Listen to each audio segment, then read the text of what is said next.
Constable को मारा गया जिसका नाम है सुमन और उम्र है तकरीबन 26 साल। जिसने सुमन को मारा है वो भी कांस्टेबल है, सीसीपी ऑफिस में वो अपनी ड्यूटी सर अंजाम दे रहा है और उसका नाम है फारूक। फारूक की कॉल आती है जो मुझे कहता है कि भाई तुम्हारी जो बहन है उसको मैंने मार कर ग्रीन बेल्ट में फेंक दिया है, अब तुम आओ और अपनी बहन को उठाओ और यहाँ से ले जाओ। पुलिस वाला है वो लोगों को भी धमकाता है और उनको कहता है कि तुम लोग हमारे मामले में ना बोलो। सुमन को थप्पड़ मारे जाते हैं, तशद्दुद किया जाता है। फारूक सुमन को बार बार शादी के लिए अब कहता था कि अब हमें शादी कर लेनी चाहिए। अब सुमन शादी के लिए नहीं मानती। एक अफसोसनाक खबर सोशल मीडिया पर वायरल होती है कि एक पुलिस कांस्टेबल है जिसको बड़ी बेदर्दी के साथ मार दिया जाता है। मारने वाला कौन है, कांस्टेबल के साथ उसका क्या रिश्ता था और उसने ये सब कुछ क्यों किया है। डिटेल्स की तरफ आते हैं कि लाहौर में हरबंसपुरा के इलाके में इस कांस्टेबल को मारा गया जिसका नाम है सुमन और उम्र है तकरीबन 26 साल। अब ये मामला होता है, पुलिस मौके पर अब पहुंचती है, देखती है कि कांस्टेबल को मार दिया गया है और जो रोड की ग्रीन बेल्ट होती है वहां पर उसको फेंका हुआ है। उसने अबाया वगैरह पहना हुआ है और वहां पर उसको मार कर कोई फेंक गया है। अब मारने वाला कौन है, खैर पुलिस कार्रवाई करती है और उसके बाद जो बॉडी है उसको पोस्टमार्टम के लिए भेज दिया जाता है, जिसमें साबित होता है कि उसको फायर मारे गए हैं जिसकी वजह से वो जान से गई। अब किसने मारा, मारने वाला कौन है, उसका सुमन के साथ क्या रिश्ता है, बताते चलूं आपको कि जिसने सुमन को मारा है वो भी कांस्टेबल है, सीसीपी ऑफिस में वो अपनी ड्यूटी सर अंजाम दे रहा है और उसका नाम है फारूक। अब एफआईआर जो है वो दर्ज करवाता है सुमन का भाई जिसका नाम है अफजाल शाहनवाज। अब जो एफआईआर है उसके मुताबिक जो अफजाल है उसका कहना है कि मुझे कॉल आती है और मुझे फारूक की कॉल आती है जो मुझे कहता है कि भाई तुम्हारी जो बहन है उसको मैंने मार कर ग्रीन बेल्ट में फेंक दिया है, अब तुम आओ और अपनी बहन को उठाओ और यहाँ से ले जाओ। साथ उसने 2 और मुल्जिमान को भी नामजद किया है जिनका नाम है हमजा और ताहिर।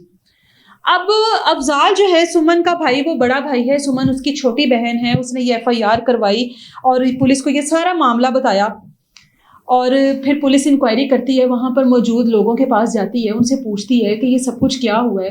वहाँ पर मौजूद जो लोग होते हैं वो कहते हैं कि ये दोनों आए हैं, बैठे हैं, वहाँ पर बातचीत शुरू हुई है और उसके बाद दोनों में तल्ख कलामी शुरू हो गई है। हम लोगों ने उस लड़के को बारहा बार कहा कि तुम माफ़ी मांग लो, एक खातून है, तुम उसके साथ बहुत बुरे तरीके से पेश आ रहे हो, रोड पर पब्लिक प्लेस पे तुम उसके साथ बदतमीजी कर रहे हो, तुम उससे माफी मांग लो। खैर वो माफी नहीं मांगता, उन लोगों को भी धमकाता है, क्योंकि पुलिस वाला है वो लोगों को भी धमकाता है और उनको कहता है कि तुम लोग हमारे मामले में ना बोलो। सुमन को थप्पड़ मारे जाते हैं, तशद्दुद किया जाता है उसके ऊपर। उसके बाद सुमन की टांग पर फायर मारा जाता है, वो भागने की कोशिश करती है। अब आप सोचें कि किसी की टांग पर फायर लगाओ, एक औरत है, वो टांग पे फायर लगाए, किस हद तक भाग लेगी, कितना ही भाग लेगी। वो भागने की कोशिश करती है लेकिन उसके बाद भी वो बाज नहीं आता और उसको जान से मारने की प्लानिंग कर चुका होता है और मार देता है। अब मामला है क्या, क्यों मारना चाहता है उसको, क्यों मार दिया उसको, क्या वजह थी। खैर वाकये का नोटिस लिया जाता है फारूक, क्योंकि अब फारूक के बारे में आपको मैं यहाँ से थोड़ी सी डिटेल्स बता दूं। जो फारूक है उसका ताल्लुक जट बरादरी से है, वो पुलिस कांस्टेबल है, सीसीपी ऑफिस में वो अपनी ड्यूटी सर अंजाम दे रहा है और हरबंसपुरा का ही रहायशी है जहां पर ये सारा वाकया हुआ। अब पुलिस जो है इन्वेस्टिगेशन करती है, आईजी साहब की तरफ से जो है वो सख्त ऑर्डर्स आते हैं कि फौरी तौर पर कार्रवाई की जाए, मुल्जिमान जो हैं उनको अरेस्ट किया जाए। अब मसला क्या था मारने का, सिर्फ शादी से इनकार। अब जब तफ्तीश होती है तो पता लगता है कि इन दोनों की बहुत पहले से दोस्ती है, दोनों के ताल्लुकात है, एक दूसरे को जानते हैं, अच्छे दोस्त हैं और मुस्तकबिल में दोनों शादी करना चाहते थे। फारूक सुमन को बार बार शादी के लिए अब कहता था कि अब हमें शादी कर लेनी चाहिए। अब सुमन शादी के लिए नहीं मानती थी। ये आपकी पर्सनल ऑप्शन है कि आप किसी के साथ शादी करना चाहते हो या नहीं चाहते हो। अब सुमन फारूक से शादी नहीं करना चाहती थी और अक्सर इनका इस बात पर झगड़ा होता था। हर बार जो झगड़ा किसी ना किसी वजह से खत्म हो जाता था, किसी ना किसी तरीके से सुलह हो जाती थी, जिस तरह से भी रिलेशनशिप में होती है। लेकिन अब की बात का जो वो जहां पर पब्लिक प्लेस में बैठे हुए थे, झगड़ा इतना ज्यादा हो गया कि उसमें सुलह की गुंजाइश ही नहीं निकली, इतनी तल्ख कलामी हो गई। अब जो फारूक के साथ उसकी ये दोनों दोस्त हैं ताहिर और हमजा, इन्होंने भी सुमन के ऊपर तशद्दुद किया है। एफआईआर के मुताबिक इन्होंने भी सुमन को थप्पड़ मारे हैं।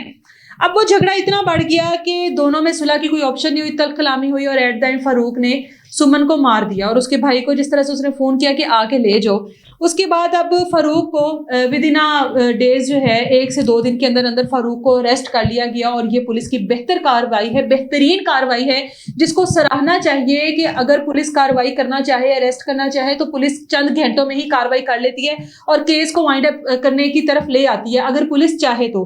आईजी साहब की तरफ से सख्त ऑर्डर थे कि इस केस का जो रिजल्ट है मुझे फौरी तौर पर चाहिए, और वो आपके सामने है। फ़ारूक को अरेस्ट कर लिया गया। अली जो ताहिर और हमजा वो अभी तक अरेस्ट नहीं हुए हैं। ये था ये पूरा मामला कि जिसकी वजह से सुमन को मार दिया गया। बहुत सारे ख्वाब होंगे सुमन के, सुमन बहुत कुछ चाहती होगी बनना, बहुत सारी इसकी ख्वाहिशें होंगी, बहुत सारी ख्वाहिशें लेकर वो इस डिपार्टमेंट में आई थी। क्या कुछ करना चाहती थी जिंदगी के साथ, इनकार करने की क्या वजह थी? ये सुमन अपने साथ ही लेगी वजह कि आखिर क्या वजह थी।